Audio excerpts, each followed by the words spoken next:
Hi viewers, welcome to my channel. ఈ వీడియోలో మనం మెయిన్గా మాట్లాడబోయే విషయం ఏంటంటే త్రిపులర్ రఘురామకృష్ణరాజు. ఈయనకి డిప్యూటీ స్పీకర్ కింద ఒక కీలక పదవి అనేది ఇవ్వడం జరిగింది. అయితే ఇక్కడ మెయిన్గా చూసుకుంటే త్రిపులర్ అనే బ్రాండ్ అనేది ఖచ్చితంగా ఈయనకి బల్ల గుద్దినట్టు ఒక నేమ్ కింద ఉండిపోయింది. ఎందుకనంటే గతంలో వైఎస్ఆర్సీపీ ప్రభుత్వంలో 5 ఏళ్ళు ఎంపీ కింద ఉండడం జరిగింది. కానీ కేవలం సంవత్సరన్నర మాత్రమే వైఎస్ఆర్సీపీ పార్టీకి సపోర్ట్ చేసి మిగతా 3.5 సంవత్సరాలు రెబల్ ఎంపీ కింద వైఎస్ఆర్సీపీ పార్టీ చేసిన ప్రతి అవినీతి పనిని మెయిన్గా జగన్మోహన్ రెడ్డిని అవమానించడంలో కానీ, టార్గెట్ చేసి మాట్లాడడంలో కానీ, వాళ్ళు చేసిన తప్పులు ఎత్తి చూపడంలో కానీ ప్రతి ఒక్క విషయంలో త్రిపులర్ తనకంటూ ఒక ముద్ర వేసుకున్నాడని చెప్పుకోవాలి.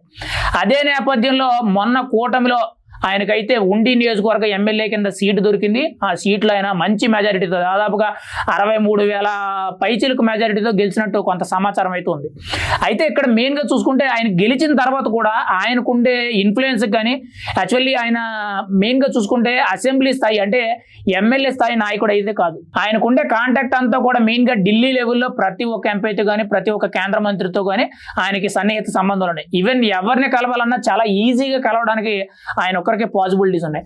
మన ఆంధ్రప్రదేశ్ రాష్ట్రంలో చూసుకుంటే కూటమి ప్రభుత్వంలో టాప్ 5 పొలిటీషియన్స్ అంటే రాజకీయ నాయకులు ఎవరైనా ఉన్నారంటే అందులో ఖచ్చితంగా తినకూడని చెప్పుకోవచ్చు. ఇదే నేపథ్యంలో చూసుకుంటే ఇతను ఉండి నియోజకవర్గ ఎమ్మెల్యే కింద లెగ్గినప్పుడు ఖచ్చితంగా ప్రభుత్వం తరపు నుంచి ఇంకొక కీలక పదవి వస్తుంది అనేటట్టు చాలా ఎక్స్పెక్ట్ చేయడం జరిగింది. అందులో మెయిన్గా చూసుకుంటే అసెంబ్లీ స్పీకర్ పదవి అనేది ఖచ్చితంగా త్రిపులర్కి ఇస్తారా అనేటట్టు చాలా వార్తలు అయితే వచ్చినాయి. అంటే ఎక్కువ స్థాయిలో సోషల్ మీడియాలో కానీ, మీడియా వర్గాల్లో కానీ ప్రచారం జరిగింది. కానీ ఆ పదవి అనేది సీనియర్ లీడర్ అయిన మెయిన్గా అయ్యన్న పాత్రుడికి అయితే ఇవ్వడం జరిగింది. అయితే ఇక్కడ మెయిన్గా చూసుకుంటే త్రిపులర్ ఏదైతే స్పీకర్ పదవి వస్తుందని ఎక్స్పెక్ట్ చేశారు అని అంటే దేనికి అనుకుంటున్నారా? జగన్మోహన్ రెడ్డి గతంలో అంటే తన ప్రభుత్వ హయాంలో త్రిపులర్ రఘురామకృష్ణరాజుని అయితే తను ఎంపీగా ఉన్నా కూడా తనని కిడ్నాప్ చేయించి ఆల్మోస్ట్ చంపేసేంత సిచ్యువేషన్కి వెళ్ళిందని అంటే పరిస్థితి ఏ లెవెల్లో ఉందని అర్థం చేసుకోవాలి. అప్పటి నుంచి కూడా జగన్మోహన్ రెడ్డి కానీ, త్రిపులర్కి కానీ ఇద్దరికి కూడా అస్సలు పడదు.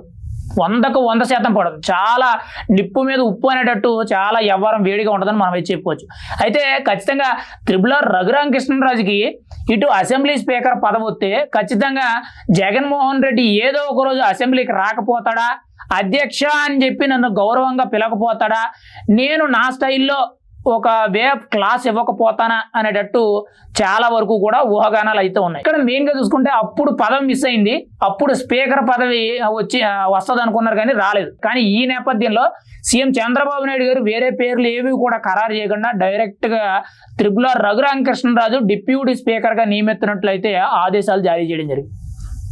ఖచ్చితంగా ఏదైతే త్రిపులర్ రాజు అనుకుంటున్నాడో అంటే జగన్ ఏదో ఒక రోజు నన్ను అధ్యక్ష అని పిలవకపోతాడా అని ఏదైతే ఆ పదం ఉందో అది నా నోటి వెంట నేను వినాలి, నేను అతనికి మాట్లాడాలి అనేటట్టు మైక్ ఇవ్వాలి, కొన్ని సందర్భాల్లో నేను అతనితో ఆర్గ్యూ చేయాలి అనేది ఏదైతే ఆయన కల ఉందో అది నెరవేరే అవకాశం అయితే దొరుకుతుంది. ఇటు మెయిన్గా చూసుకుంటే ఈరోజు ఫైనల్గా డిప్యూటీ స్పీకర్ పదవి అనేది త్రిపులర్ రఘురామకృష్ణరాజుకి ఖరారు చేయడం జరిగింది. రేపో మాపో దానికి పదవి బాధ్యతలు స్వీకరించడం కూడా జరుగుద్ది.